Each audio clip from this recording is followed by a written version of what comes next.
Hi guys. So Kara and I are on the road again. On the road again. We are heading. We don't know where we're really heading. We were gonna go to Lake Tahoe, but we're not gonna go to Lake Tahoe. Or Labor Day weekend, Lake Tahoe. Trying to find camping spots did not sound like a fun time. Yeah, we investigated a little bit, and it just wasn't really worth it for this Labor Day weekend. So, but we wanted to talk about, we wrap up Yosemite and what we've been doing, and we went to Yosemite Valley. Oh my gosh, you guys. And I mean, first of all, you got to watch, and I don't know what's going to come first. We have some really good video footage. I'm going to do it in order. You're going to do it in order? So all the snow and everything will be before. Hi friends, this is James and Kara, and we are Kerouacs Cruising.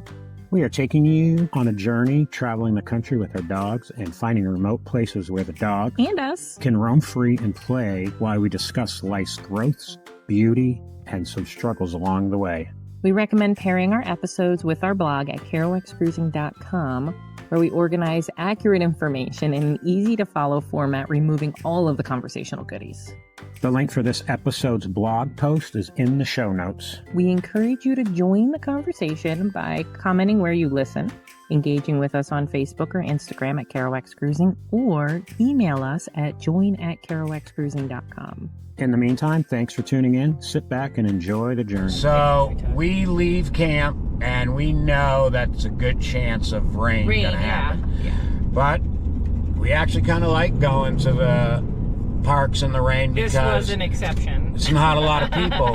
Well, let me tell you guys, when you go on vacation, first of all, check the forecast, and then check it again, and then check it one more time before you get there. And then always bring an extra coat and rain gear.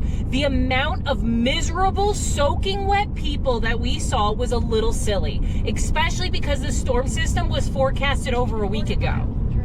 Yeah, it was forecasted. So people are in crop tops and short shorts and tank tops, and they look like soaking wet dogs, and like they're ready to cry, like their vacations have been ruined. They're cold. It was cold. Like, it got at one point, it was 38 degrees. It was literally snowing. Like, it was a little insane, you guys. I felt really bad for people. I hope everybody gets to Yosemite Valley. Yes. Because, so we drive, and we got to drive a good bit to get there, and we going through rain, snow, hail, pull over, rain, snow. Looks like it's clearing up, so he starts rolling again. And then it starts raining again, and it's crazy. We have some good video of it. So anyways, we get down to Yosemite Valley, and there's a lot of traffic, and we're like, whoa, a lot of people, and it's pouring out, and you don't really get to see too much. I couldn't see too much because it was kind of foggy. Silhouettes of the mountains.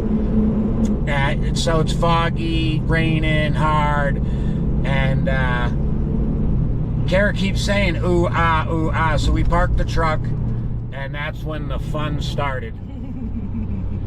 People running around, scurrying, trying to find ponchos. The parking lots were puddles, you guys.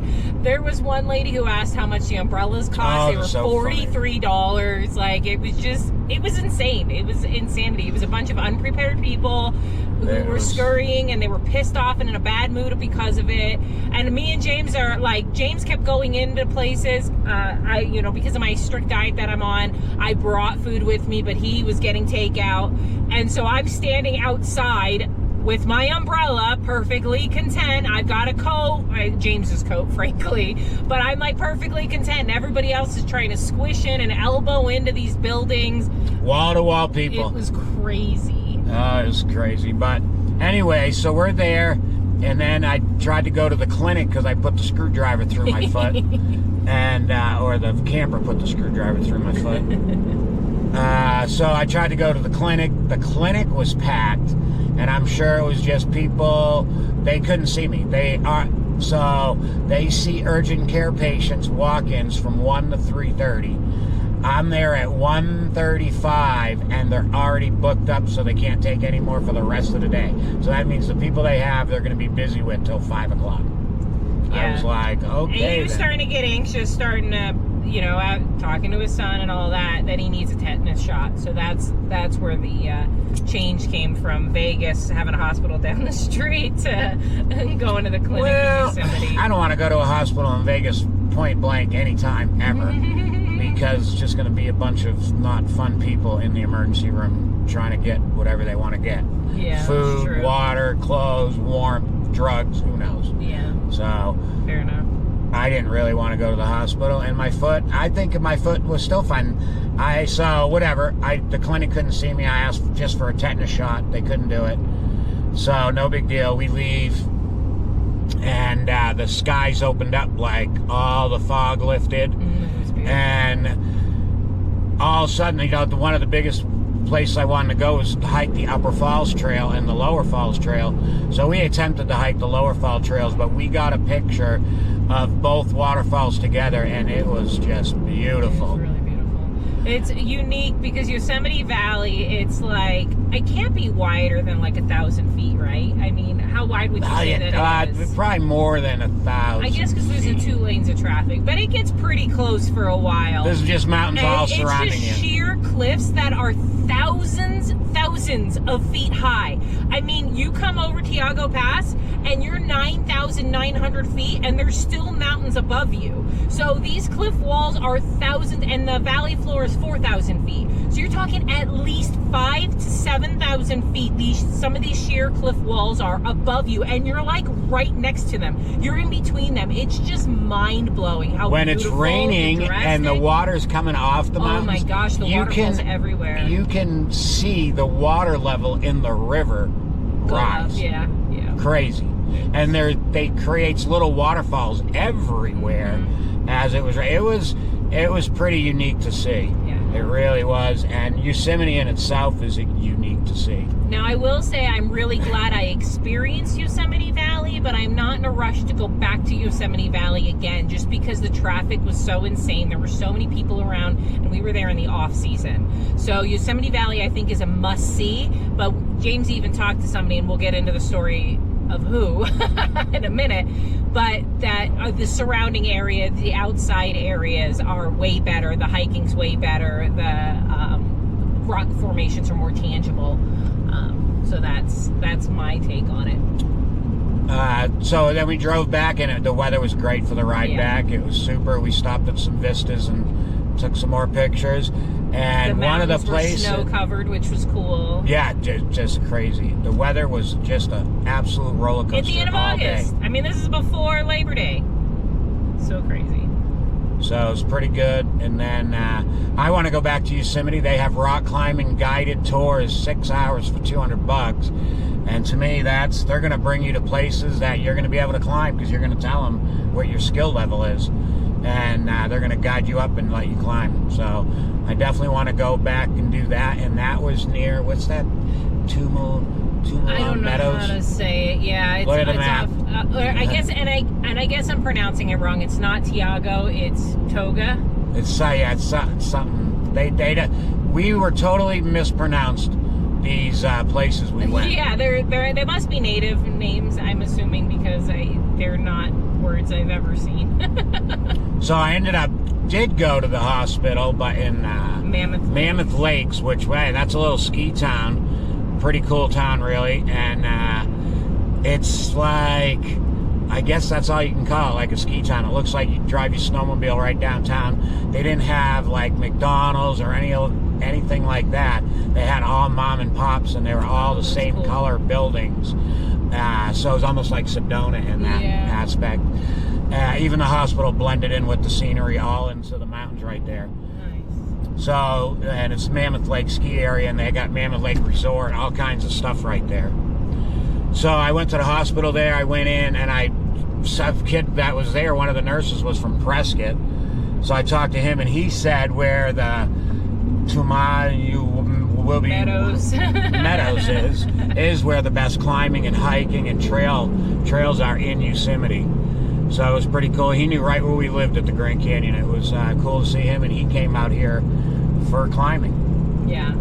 So the hospital visit was good. They pretty much said I didn't have nothing. They gave me the tetanus shot, and I left, basically. Told me I had high blood pressure.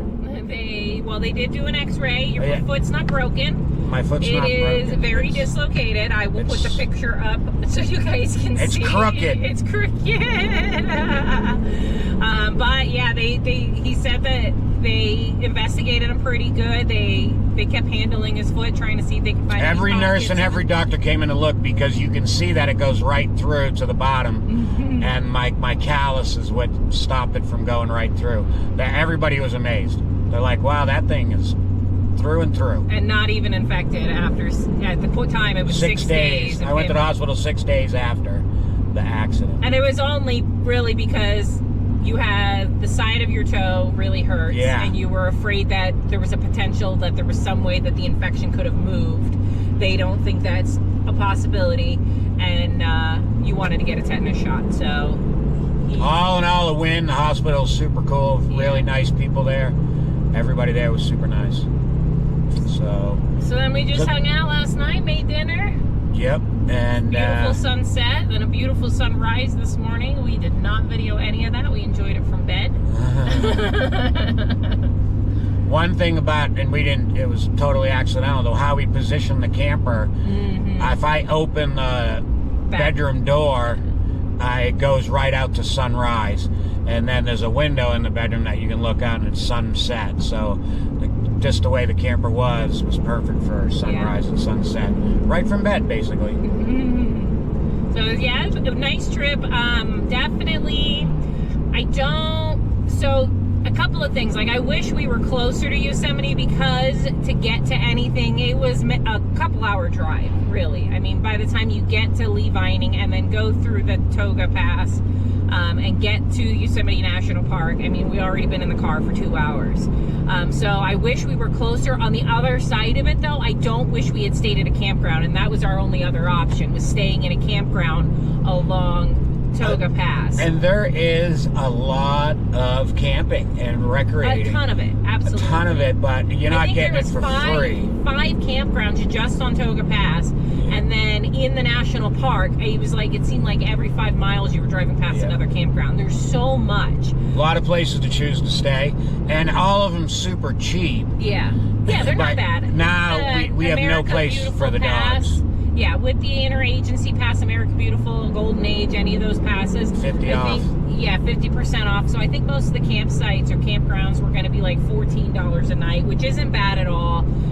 But again, with the 3 dogs, it's just such a mess. I'm fine with staying in a campground for 1 night or 2 nights, or if it's hot and we need the hookups for air conditioning. But when it's nice weather, the weather has been phenomenal. I mean, we're in the Sierra Nevadas. I mean, we're up there in elevation. The weather was phenomenal, and the dogs need to be able to run and play. That's why we like to do this, and we like to have our privacy. Like, I don't want to be sitting outside feeling self-conscious that somebody's being nosy about what I'm doing, or me inadvertently being nosy about what other people are doing. Like, I just want to, if I'm in nature, I want to be in nature. I feel like a campground is like a camper apartment complex. Like, it really is, because that's how they make their money, man. They put you on top of each other. It is. You don't really get to spread out. It's nice every once in a while. Like, when we left Idaho, it was great because very little maintenance from day to day. We were able to spend as much time with the family as possible. The dogs had air conditioning. It was over 90 degrees. That was glorious. Water, you're not worried about wasting water. In Las Vegas, it was 115 degrees. The air conditioner could not keep up to stop us from sweating because they had high humidity at the time too. So that was the best glorious. We got the camper was 82, I think. Overnight. It was pretty bad. But it was 109 there. It was. I wouldn't bring my camper to Vegas. No, it was literally just to be. You got to be able to get on the outskirts and then get through early in the morning and then get the fuck out of Dodge. Yeah, I definitely don't recommend camping in Vegas if you can help it. It is an okay stopover, like going from Grand Canyon to Yosemite. It did break up the trip nicely. I think it split it right in half, but it still was a little obnoxious. But I think we're gonna go ahead and wrap. Go ahead, baby. Well, it really would have been better if we could have got.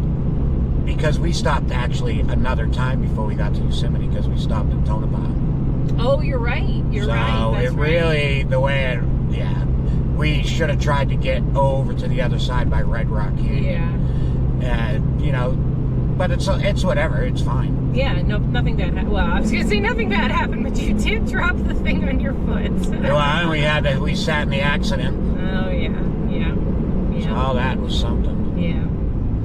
So the accident was crazy, but I think we already talked about it. Yeah. So that we're heading out. We're heading kind of toward Idaho, and we'll keep you guys posted. We'll keep you posted if we find anything cool. Stop and empty our tank. So I think we're gonna go ahead and wrap this up. And yeah, we'll probably chat with you at camp tonight or tomorrow morning. Talk to you then. Thanks you guys for watching. Bye. Thanks for tuning in to Kerouacs Cruising. We're thrilled to have you with us. We had a blast recording this episode and hope you enjoyed our adventures as much as we enjoyed sharing them. For more amazing pictures and stories, visit our website and blog at kerouacscruising.com. And join the conversation on Facebook at Kerouacs Cruising or email us at join@kerouacscruising.com. We'd love to hear your thoughts and suggestions. If you enjoyed this episode, please consider liking, subscribing, and leaving us a review. Your support helps us reach more listeners and allows us to continue sharing our travel experiences with you. It's a generous favor that means the world to us. Thank you so much for listening to Kerouacs Cruising. Until next time, happy travels.